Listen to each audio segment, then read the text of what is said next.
I believe we actually stopped last time on the rulings of the Sajdah of Tilawah, and we've just got a bit of area to cover on that, and also the prostration of shukr.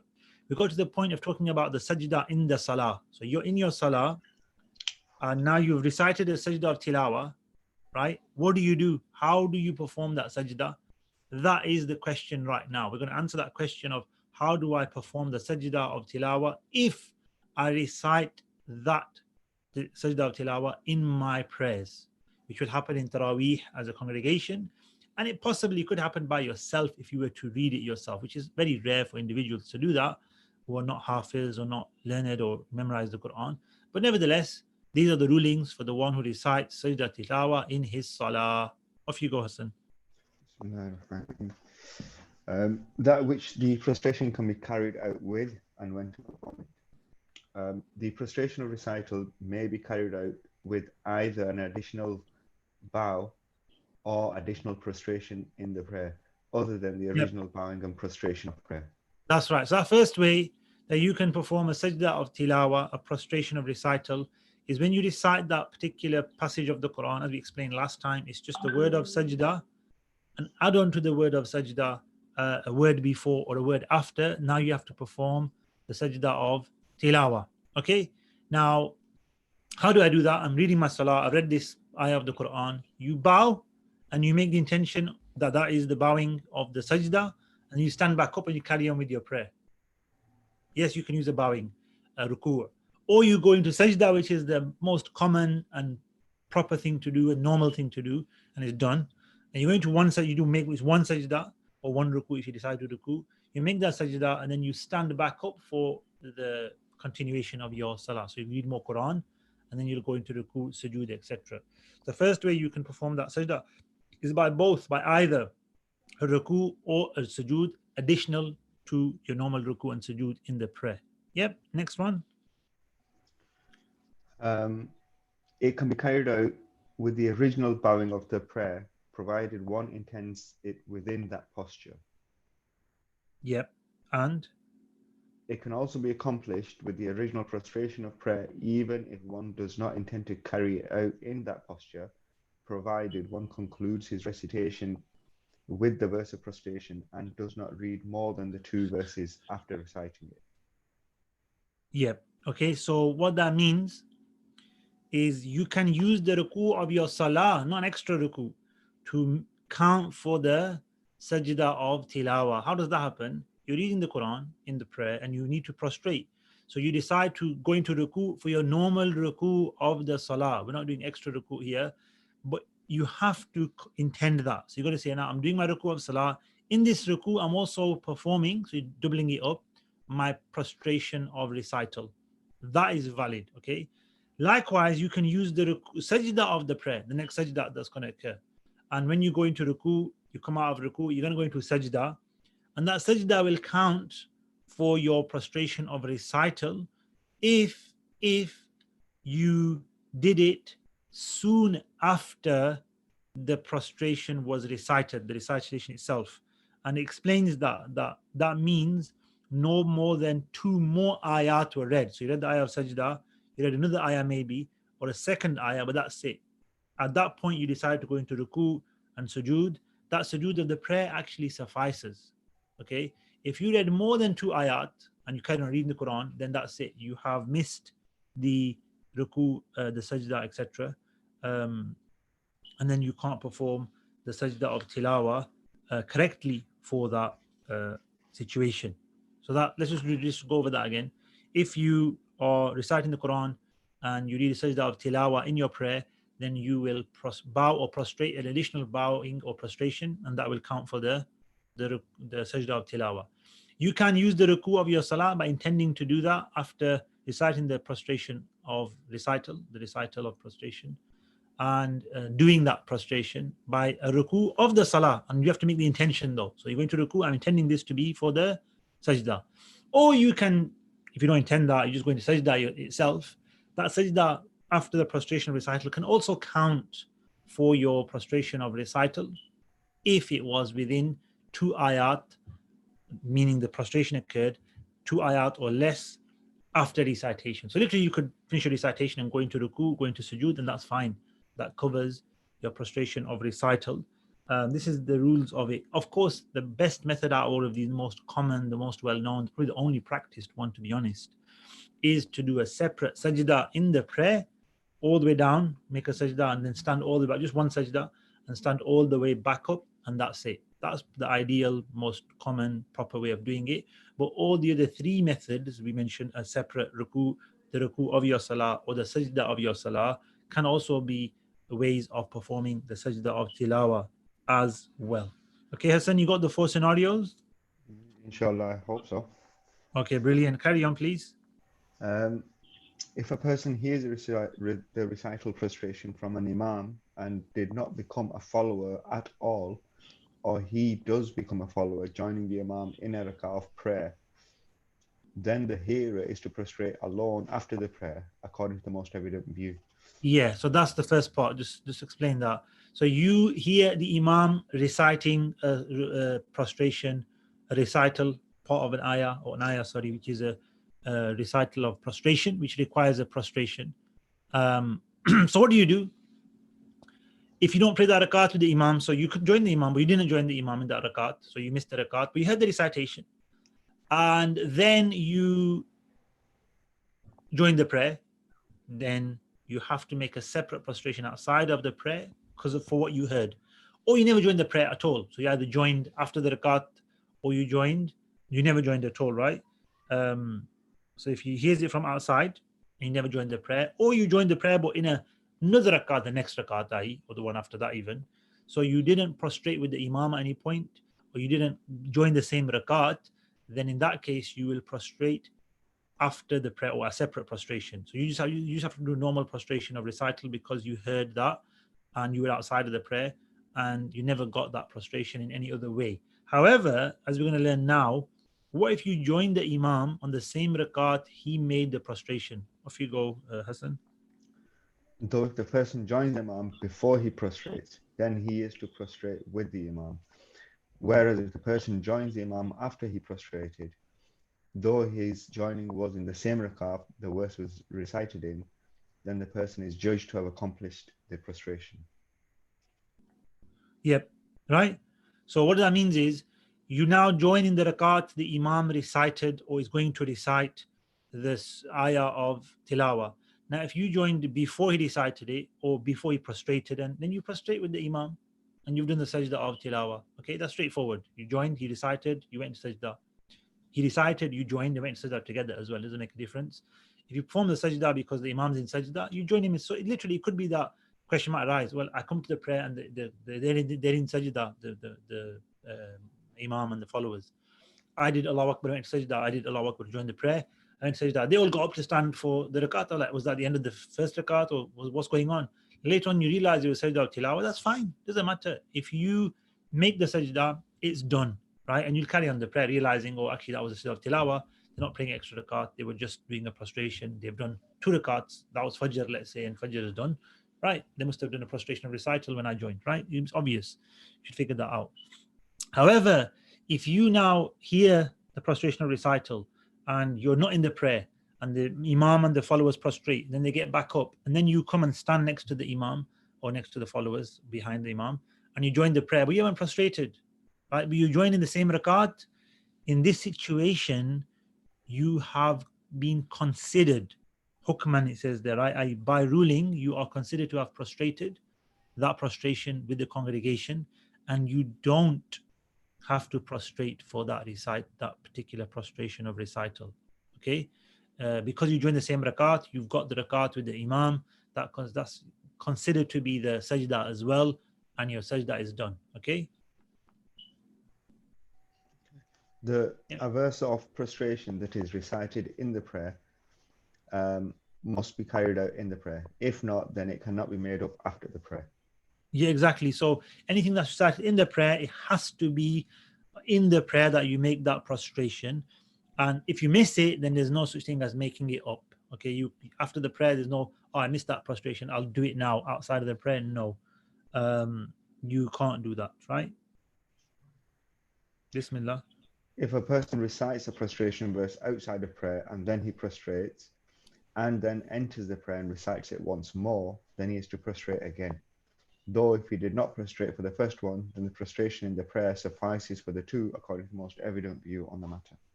Ya salam. That's clear, right? Yeah. Prostrated, recited, prostrated, and then you recited in prayer and prostrated. Fantastic. That's what you would do. You didn't prostrate for the first one. You recited it. You didn't prostrate. But then in the same place, it's not here like you walked off and you went another place. In the same place, you started to pray then, right? So this condition here is to stay in the same place. We're going to learn over the page, over my page. And then you prayed then you read the prayer and you recited it again in the prayer and you prostrated. That will cover the one in the outside of prayer as well. Okay, now talking about repeating the recitation, moving from place to place, and the rulings regarding that. Let's go and talk about that now. Bismillah. Just on that last point, does that work the other way as well? If you read it in the namaz, didn't prostrate, and then read the same verse outside of namaz, and then did the sajdah? No, we just made that point previous. If you prostrate, if you recite in the prayer, the only way to do that prostration is in the prayer. If you don't do it, it's not made up afterwards. So the recitation outside of prayer won't cover the one in prayer. No, that won't recitation cover it. outside of prayer does not cover recitation of prostration within a prayer. The only way to do the one in the prayer is by doing it after the prostration has been read, and that's it. So that's important. Even if you've just stayed in the same place, you've not moved anywhere, you've just doesn't matter. If you recite in prayer, you have to do sajdah in prayer. That's the rule. Yeah. If it's missed, it's missed. It's missed. Exactly. There's no way of making it up now. Yeah. Okay. This is also the case for a person who repeats a prostration verse in the same sitting, though this does not apply for two different sittings. For two different sittings, right? So if you're in one sitting, we're going to talk about what a sitting is at one, majlis, one time you're sitting somewhere. You can allow some movements, you have to do things, but what is considered as one sitting is defined very shortly. But if you recite in one sitting, let's say for now, you're repeating, you're learning, you're memorizing the Quran. This is applicable to people who learn the Quran or might be reading that surah multiple times for some reason.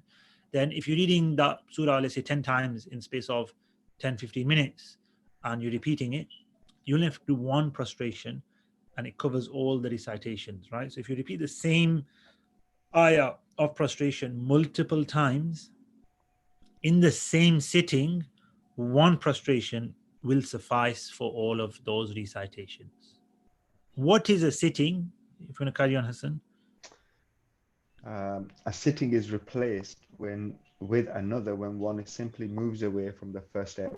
This is also achieved by tasdiyah. Does it not explain tasdiyah?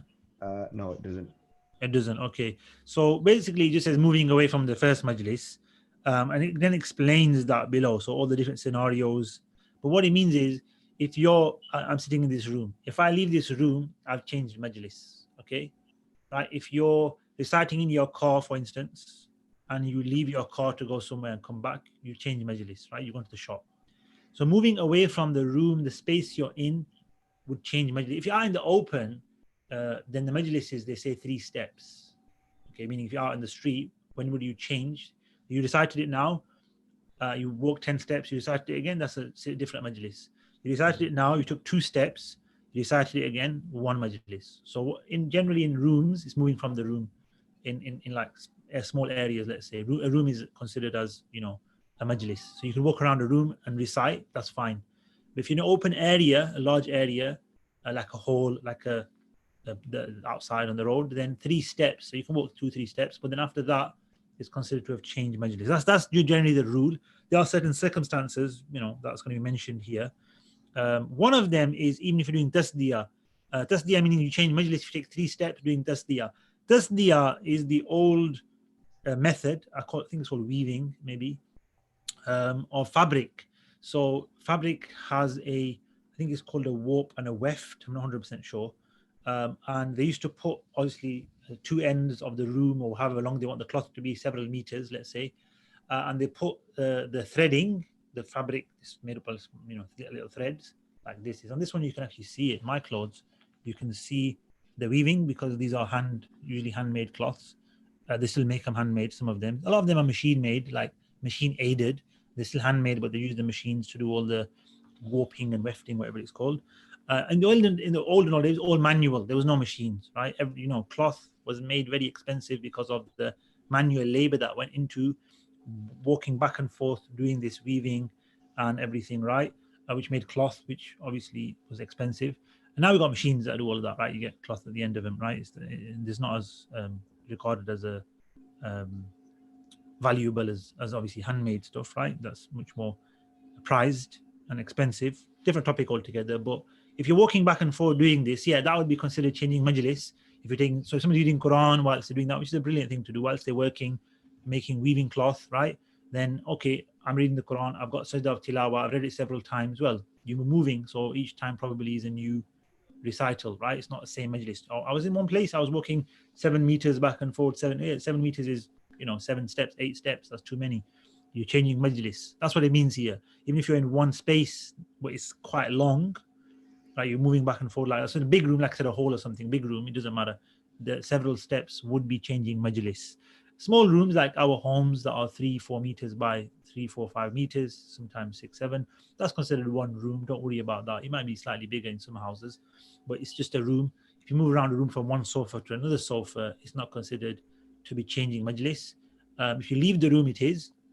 If you have a massive room like a hall or something big, then yes, moving all the way to the other side of that would be another majlis, because you'd have to go do something else really. It's a case of leaving what you're doing and coming back to it, not just moving around a little bit. But then there's more examples. So let's read the other examples, Hassan. Likewise, it is replaced if one moves from one branch to another, or by exiting a swimming area in a river or a large reservoir, and this is the soundest view.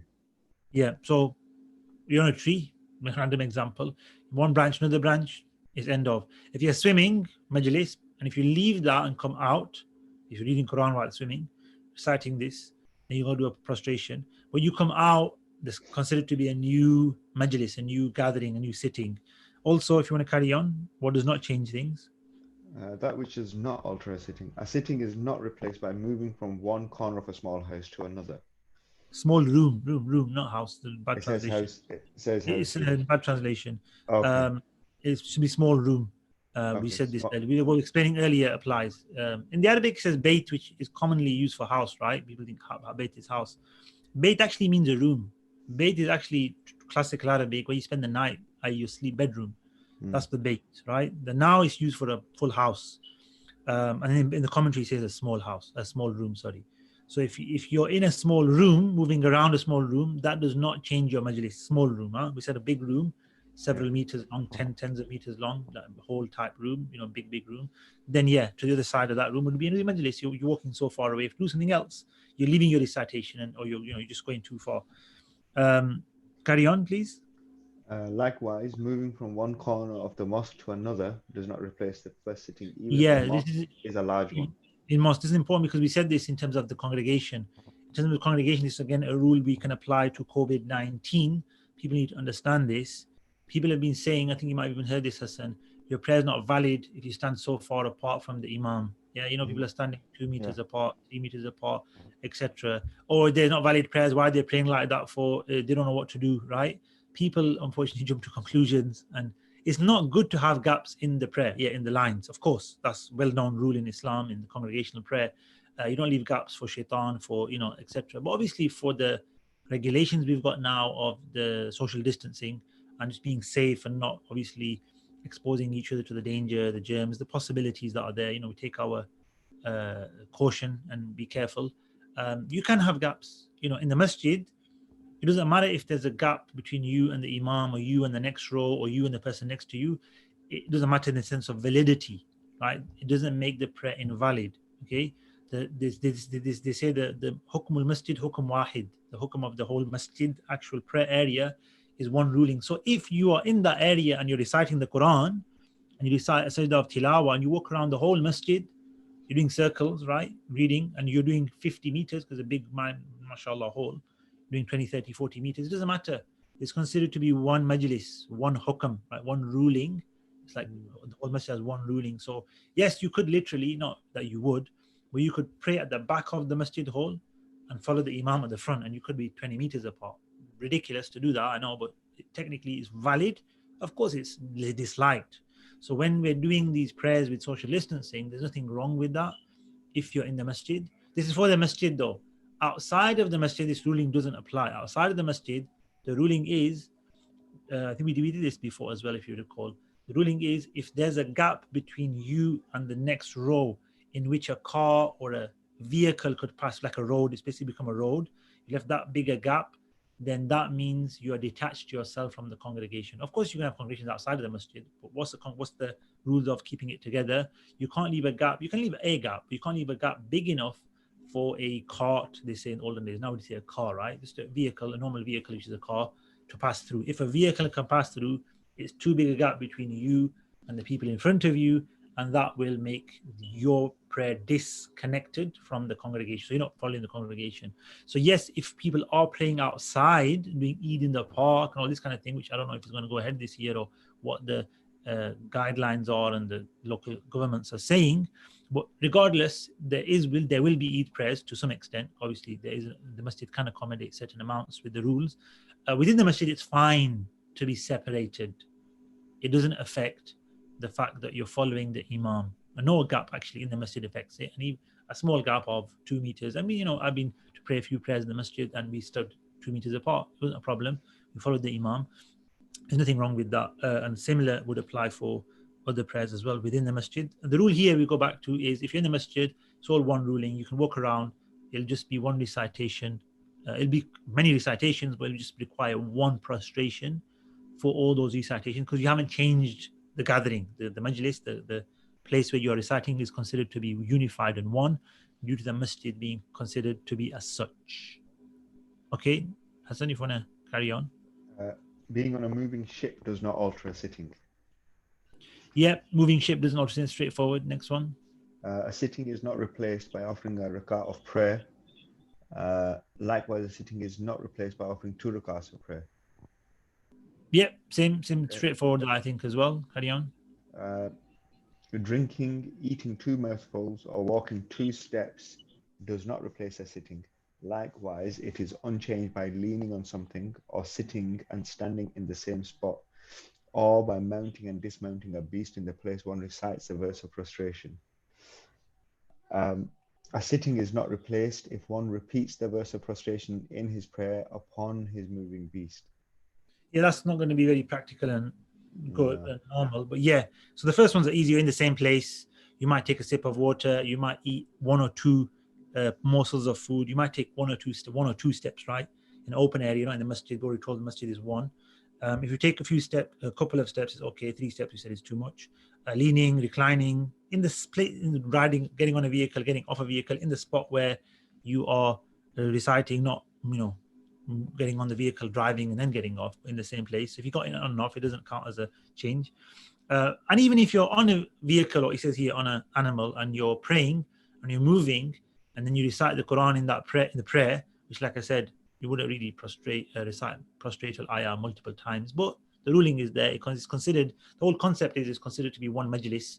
So if you were to recite a particular ayah multiple times, 1 prostration would be fine in the prayer. So if let's say you repeated the surah 2 times in your prayer, which you can do, 1 prostration is enough for both of them, inshallah ta'ala. If the sitting of the listener changes and not that of the reciter, then the obligation of prostration will be repeated for the listener. Though if the listener remains in the same sitting, whilst the reciter does not, then it's not necessary for the listener to prostrate twice, as 1 suffices for the 2. And this is the most correct view. Yeah, so interesting, that one, right? So if the listener, so we're not talking about the person reciting, we're talking about the person listening. Okay, you're listening in this room and you hear the ayah of recitation, right? Sajdah to Tilawah. You got to do 1 prostration.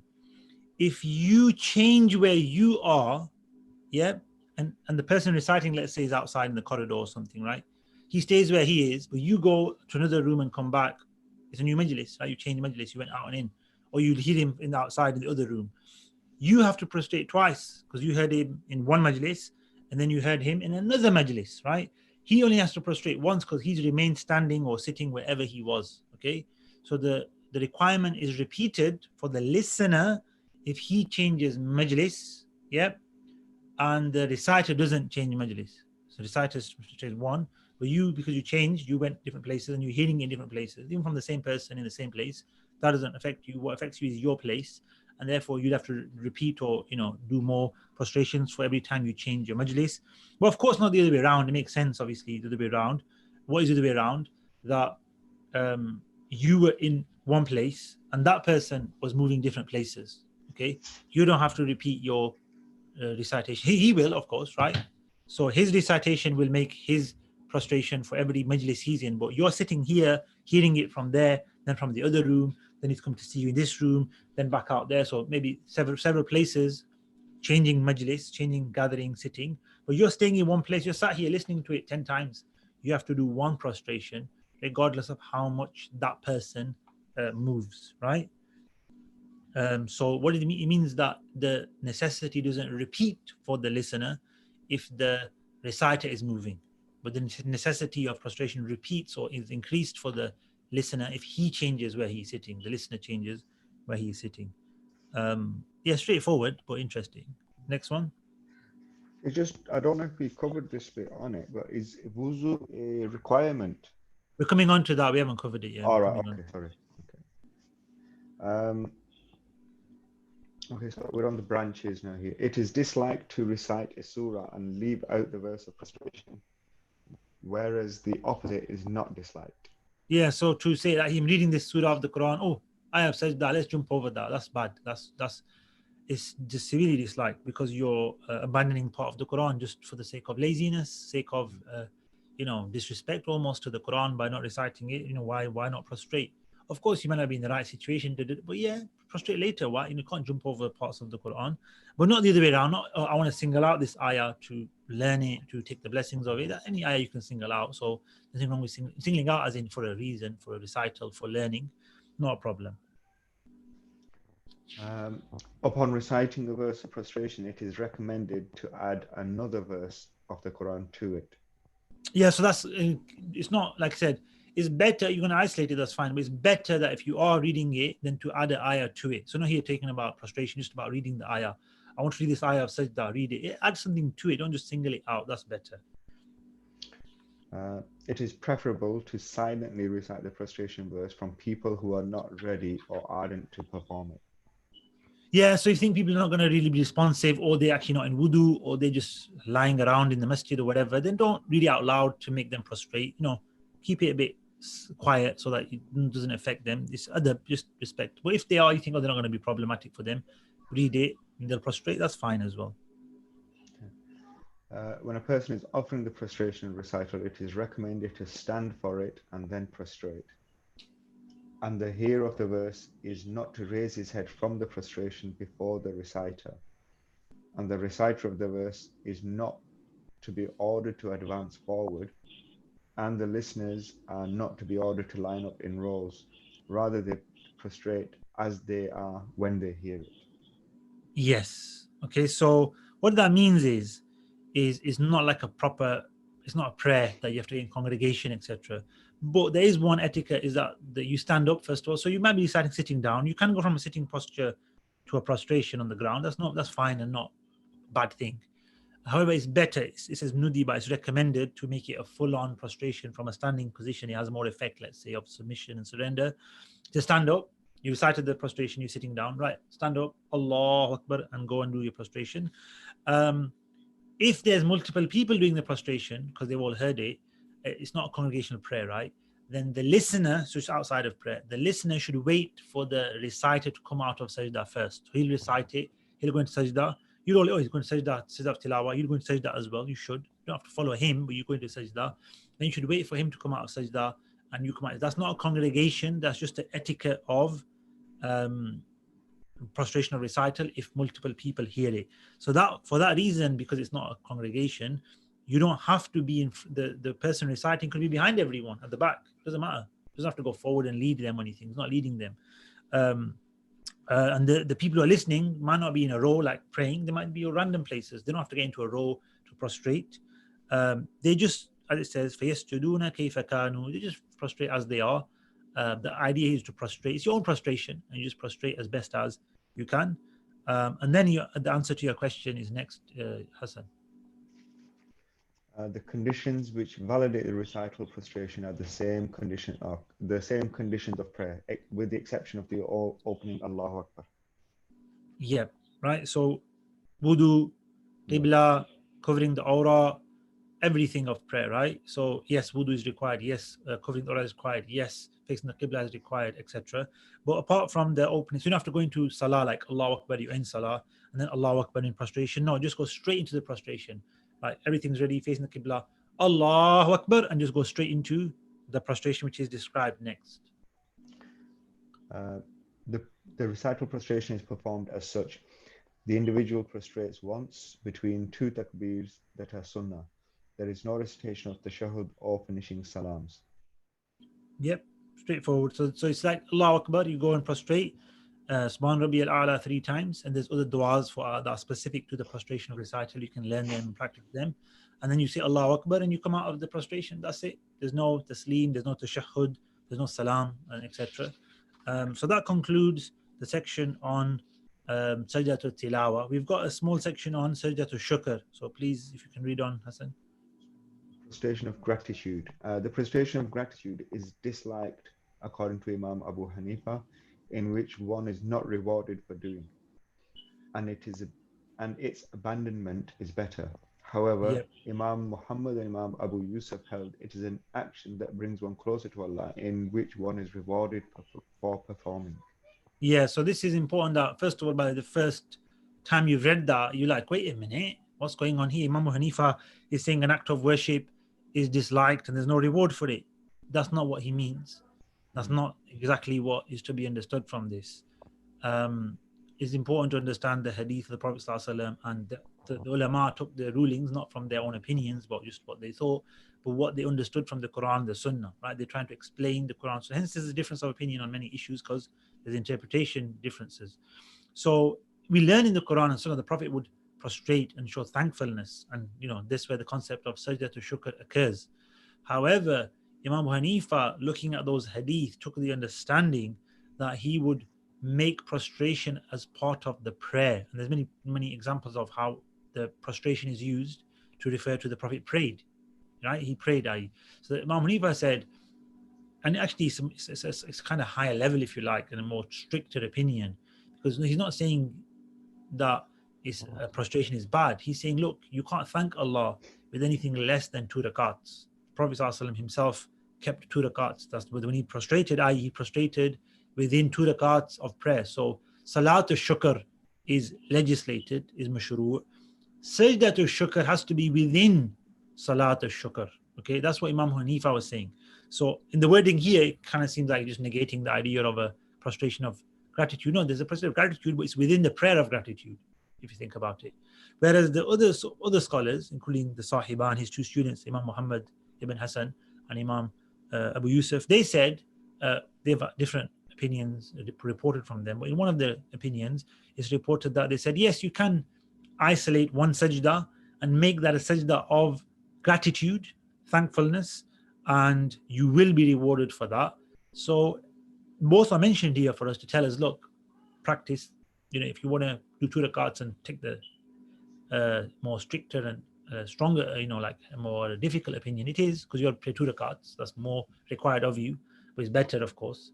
It's better to do that. Or you can just stick to the one and either sajda alone.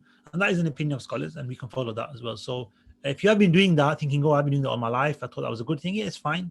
Ulama have given the ruling of sajda of gratitude alone is fine.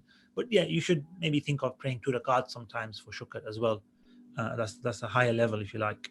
So how do you do the sajda of shukr? Bismillah, Hassan.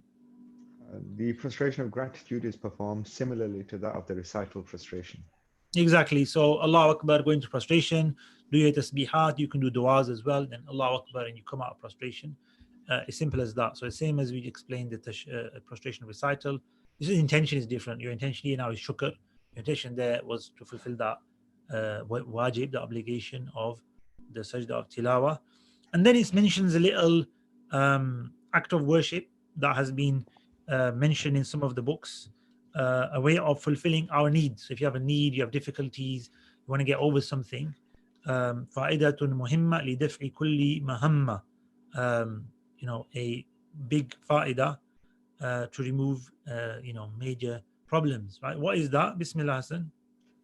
Imam al-Nasafi states in his book Al-Kafi, whoever recites in the same sitting all of the prostration verses and makes one prostration for each of the recitations, Allah will save him from whatever he is troubled with. Yeah. So what you do to remove, so you got difficulties. One thing mentioned by Imam Nasafi, whose name is the famous is it Abu al-Barakat, I believe, al-Nasafi, rahmatullah alayh, the great scholar of Hanafi fiqh and tafsir and other subjects as well.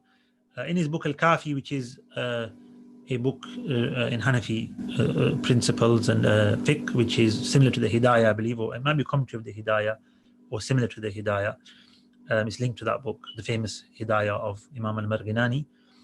In that he wrote that whoever reads all the ayahs of Sajdah, so all 14 of them, and then in one gathering, one recital, and then for every one, he makes a prostration, he makes 14 prostrations, one after the other. Allah subhanahu wa ta'ala will relieve him of all of that difficulty he is facing, bi'idhnillahi ta'ala, whether that's the affair of the dunya or the akhirah. And that was also mentioned by other scholars in their works as well. So Allah alam,